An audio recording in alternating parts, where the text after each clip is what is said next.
കൊച്ചിയിൽ മോഡലിംഗിന്റെ മറവിൽ മനുഷ്യക്കടത്ത് നടത്തിയ കേസിൽ അറസ്റ്റ് തുടരുകയാണ്. മരട് പോലീസ് രജിസ്റ്റർ ചെയ്ത കേസിന്റെ അന്വേഷണം പുരോഗമിക്കുന്നു. മനുഷ്യക്കടത്തിന് പിന്നിൽ രാജ്യാന്തര സെക്സ് റാക്കറ്റ് ഉണ്ടെന്ന നിഗമനത്തിനാണ് പോലീസ്. മോഡലിംഗിന്റെ മറവിൽ പലയിടത്തും മനുഷ്യക്കടത്ത് നടക്കുന്നുവെന്ന വാർത്തകളും പുറത്തുവരുന്നുണ്ട്. പിടിയിലാകുന്ന പ്രതികൾക്ക് എന്താണ് ശിക്ഷ? എത്ര നാൾ വരെ പ്രതികൾ അഴിക്കുള്ളിൽ കിടക്കേണ്ടി വരും? നിയമം പറയുന്നതെന്ത്? നോക്കാം. പ്രത്യേക സെഗ്മെന്റ് ജൂറിസ്.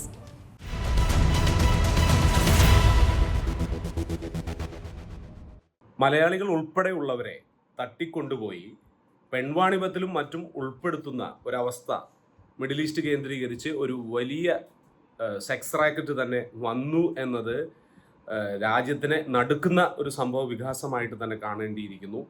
എത്രയൊക്കെ എഡ്യൂക്കേറ്റ് ചെയ്തിട്ട് പോലും ഇന്നും ഇത്തരം സംഭവങ്ങൾ ആവർത്തിക്കുന്നു. നമ്മുടെ പെൺകുട്ടികൾ ഇത്തരം ട്രാപ്പുകളിൽ വന്നു പെടുന്നു എന്നത് കേരള പോലീസ് വലിയ ശക്തിയോടെ തന്നെ അന്വേഷിച്ച് മുന്നോട്ട് പോകുന്ന ഒന്നാണ്. ഈ സെക്സ് റാക്കറ്റുമായി ബന്ധപ്പെട്ടിട്ട് ഒരു ഓർഗനൈസ്ഡ് ക്രൈമിന്റെ ഒരു റാക്കറ്റ് കേരളത്തിൽ നിന്ന് പ്രവർത്തിക്കുന്നു എന്നതിലേക്കുള്ള സൂചനകളാണ് ഇപ്പോൾ ലഭിക്കുന്നത്. കൊച്ചിയിൽ നിന്നും മുംബൈയിൽ നിന്നും എല്ലാം അറസ്റ്റ് രേഖപ്പെടുത്തുന്ന ഒരു സംവിധാനം വന്നിരിക്കുന്നു. ഒരു ദളിത് പെൺകുട്ടിയാണ് ഇതിലൊരു വിസിൽ ബ്ലോവർ എന്ന നിലയിൽ തങ്ങളെ കുടിക്കുന്ന പച്ചവെള്ളത്തിൽ പോലും മയക്കുമരുന്നുകൾ നൽകിക്കൊണ്ട് തടങ്കലിലാക്കിക്കൊണ്ട് അവരെ റോങ്ഫുള്ളി അവരുടെ മൂവ്മെന്റിനെ റെസ്ട്രിക്റ്റ് ചെയ്തുകൊണ്ട് അവരെ തടങ്കലിൽ പാർപ്പിച്ചുകൊണ്ട് മൾട്ടിപ്പിൾ ടൈംസ് സെക്ഷൽ എക്സ്പ്ലോയിറ്റേഷൻ കാണുന്നു, കൂട്ടബലാത്സംഗം നടക്കുന്നു എന്നെല്ലാം വന്നിരിക്കുന്നത്.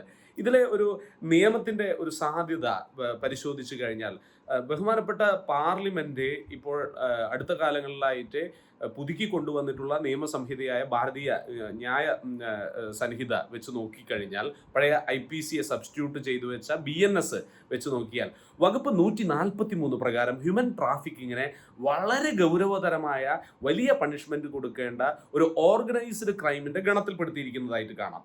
അപ്പോൾ അതിൽ ഒരു വ്യക്തിയെ തടങ്കലിൽ പാർപ്പിച്ച് തട്ടിക്കൊണ്ടുപോയി അല്ലെങ്കിൽ അവരെ തെറ്റിദ്ധരിപ്പിച്ച് ഹ്യൂമൻ ട്രാഫിക്കിങ്ങിലേക്ക് ആ ചങ്ങലയിലേക്ക് അവരെ രാജ്യത്ത് നിന്ന് കടത്തിക്കൊണ്ടുപോകുന്ന സംഭവ വികാസങ്ങളിൽ ഒരു 10 വർഷം വരെ ആദ്യ ക്ലോസിൽ ഉപവകുപ്പിൽ വകുപ്പ് 143 അനുസരിച്ച് നമുക്ക് കണ്ടെത്താൻ സാധിക്കുന്നത് ഒരു 10 വർഷത്തിന്റെ പണിഷ്മെന്റ് സ്റ്റിപ്പുലേറ്റ് ചെയ്തുകൊണ്ടുള്ള കർശനമായ ഒരു നടപടി പുതിയ സംഹിത എടുക്കുന്നതായിട്ട് നമുക്ക് കാണാം.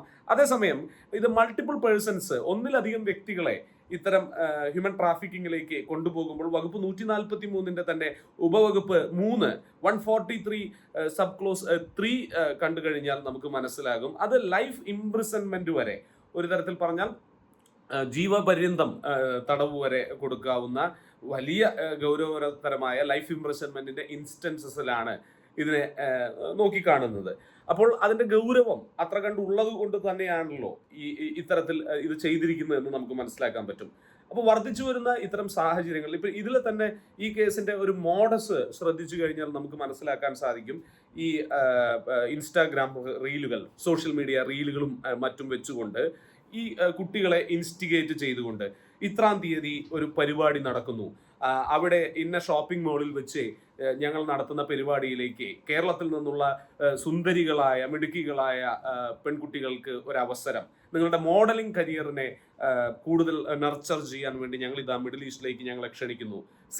എക്കണോമിക്കൽ അല്ലെങ്കിൽ ഫിസിക്കൽ എക്സ്പ്ലോയിറ്റേഷൻ ഉണ്ടാകുമെന്നൊന്നും അറിയാതെ എക്കണോമിക്കലി വീക്കർ സെക്ഷനിൽപ്പെട്ട എന്നാൽ ഇത്തരം സോഷ്യൽ മീഡിയ രീതികളിൽ മറ്റും റീലുകളായും അവരെ എക്സ്പോസ് ചെയ്തും അവരുടെ ഒരു എക്സ്പോഷറുമായിട്ടും ഒക്കെ ഉപയോഗിക്കുന്ന പെൺകുട്ടികളാണ്, ശരാശരി കുടുംബങ്ങളിൽപ്പെട്ട പെൺകുട്ടികളാണ് ഇതിലെല്ലാം പോയി ചാടുന്നത്.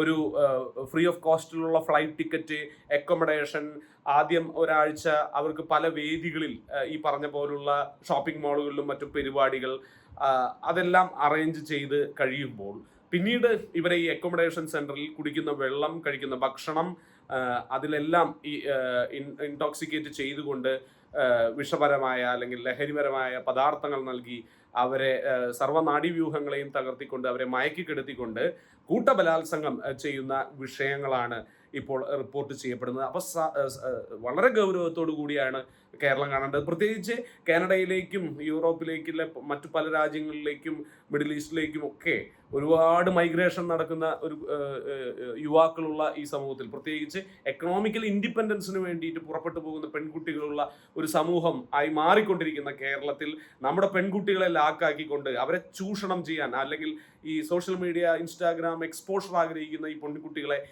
എക്സ്പ്ലോയിറ്റ് ചെയ്യാനുള്ള ഇത്തരം റാക്കറ്റുകളെ അടിച്ചമർത്തേണ്ടത് കേരള പോലീസിന്റെ ഫസ്റ്റ് പ്രയോറിറ്റി തന്നെയാണ്.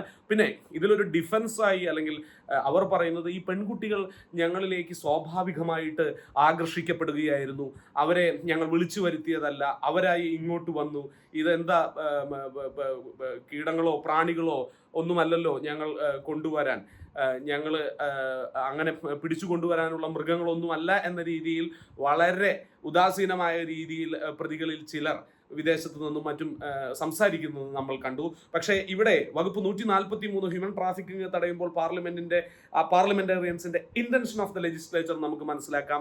കൺസെന്റ് അഥവാ അവരുടെ പെർമിഷൻ ഉണ്ടെങ്കിൽ പോലും നടത്തിയത് ഹ്യൂമൻ ട്രാഫിക്കിംഗ് ആണെങ്കിൽ ഇത് വകുപ്പ് 143 ഒരുപക്ഷെ 10 വർഷം മുതൽ ജീവപര്യന്തം വരെ തടവ് ശിക്ഷ ലഭിക്കാവുന്ന വകുപ്പുകൾ ഉള്ള ഒരു കുറ്റമാണ്. അതുകൊണ്ട് അത് പ്രത്യേകം നോട്ട് ചെയ്യണം. ഈ വന്ന പെൺകുട്ടികൾ കൺസെന്റ് ഉണ്ടായിരുന്നു, അവർ ഞങ്ങളോട് ഇങ്ങോട്ട് പറഞ്ഞുകൊണ്ടാണ് വന്നത്, അവർ ഫ്ലൈറ്റ് ടിക്കറ്റ് സ്വയമാണ് എടുത്തു കൊടുത്ത് വന്നത്, അവരുടെ സ്വന്തം ഇഷ്ടപ്രകാരം ഇച്ഛയോടുകൂടിയാണ് അവർ മിഡിൽ ഈസ്റ്റിലേക്ക് വന്നത്. ആ ഒരു കൺസെന്റ് അവരുടെ ഭാഗത്തു നിന്നുള്ളത് കൊണ്ട് ഹ്യൂമൻ ട്രാഫിക്കിംഗ് അതിൻ്റെ വകുപ്പുകൾ ബാധകമല്ല എന്ന വാദം അതിൻ്റെ ബെയിൽ മൂവ് ചെയ്യുമ്പോൾ, അല്ലെങ്കിൽ ഈ കുറ്റം ഞങ്ങൾ ചെയ്തിട്ടില്ല എന്ന് പറഞ്ഞാൽ പോലും അവർ നടത്തിയ എക്സ്പ്ലോയിറ്റേഷൻ അത് പ്രൂവ് ചെയ്യാൻ സാധിക്കുകയാണെങ്കിൽ ഇത് വരുന്ന ഡെഫിനിഷൻ എന്ന് പറയുന്നത് വകുപ്പ് 143 തന്നെയാണ്. പിന്നെ അതിൻ്റെ കൂടാതെ ഇവരുടെ ദേഹത്തെ ഏൽപ്പിച്ച പീഡകൾ, മറ്റു കാര്യങ്ങൾ, ഇവരെ ഇവിടെ നിന്ന് കൊണ്ടുപോയി അത് ഒരു ഫോറിൻ ജൂറിസ്ഡിക്ഷനിൽ ഇന്ത്യയുടെ എക്സ്ട്രാ ടെറിട്ടോറിയൽ ജൂറിസ്ഡിക്ഷനിലാണെങ്കിൽ പോലും ഈ ക്രൈം ആരംഭിക്കുന്നത് ഒരു കണ്ടിന്യൂയിങ് ഒഫൻസായി ഇവിടെ നിന്ന് വിമാനത്തിൽ കയറ്റി അവരെ അവിടേക്ക് കൊണ്ടുപോയി ഈ പറയുന്ന പദാർത്ഥങ്ങൾ കൊടുത്ത് അവരെ മയക്കിക്കിടത്തി കൂട്ടബലാത്സംഗം ചെയ്ത് ഫിസിക്കൽ എക്സ്പ്ലോയിറ്റേഷൻ ചെയ്ത് ഇന്നും പല കുട്ടികളും അവിടെ തടങ്കൽ പാളയത്തിൽ തുടരുന്നു എന്ന് പറയുമ്പോൾ അത് കേരള പോലീസിന്റെ ഒരു special investigation team Gulf, Dubai ഭരണാധികാരികളുടെ സഹായത്തോടു കൂടിയിട്ട്, അല്ലെങ്കിൽ ഇന്റർപോളിന്റെ സഹായത്തോടു കൂടി ഈ സെക്സ് റാക്കറ്റിനെ അടിച്ചമർത്താൻ വേണ്ടി ഒരു യാത്ര നടത്തി, സമഗ്രമായ റെയ്ഡും മറ്റും നടത്തി, അവിടുത്തെ ഫോറിൻ ജൂറിസ്ഡിക്ഷനിൽ നിന്നുള്ള ഫോറൻസിക് തെളിവുകളെല്ലാം ശേഖരിച്ചുകൊണ്ട് ഇതിനെ കേരളത്തിൽ തന്നെ FIRകൾ രജിസ്റ്റർ ചെയ്ത് വേണ്ടി വന്നാൽ നല്ല രീതിയിലൊരു പ്രോസിക്യൂഷൻ, നല്ല ഒരു സ്പെഷ്യൽ പബ്ലിക് പ്രോസിക്യൂട്ടറെ വെച്ചുകൊണ്ട് സമാനമായ കേസുകൾ എല്ലാം ഒരു കൂടെ കീഴിലാക്കിക്കൊണ്ട് ശിക്ഷ വാങ്ങിച്ച് നൽകേണ്ട, ഇതിന്റെ കിൻ പിൻസിനെ, മുഖ്യപ്രതികളെ ജീവപര്യന്തം ശിക്ഷിക്കേണ്ട ഒരു കേസ് തന്നെയാണ് എന്നാണ് എൻ്റെ അഭിപ്രായം. ഏറ്റവും പുതിയ വാർത്തകളും വിശേഷങ്ങളും വിരൽത്തുമ്പിലറിയാൻ സീ മലയാളം ന്യൂസ് എല്ലാ ഡിജിറ്റൽ പ്ലാറ്റ്ഫോമുകളിലും ലഭ്യം.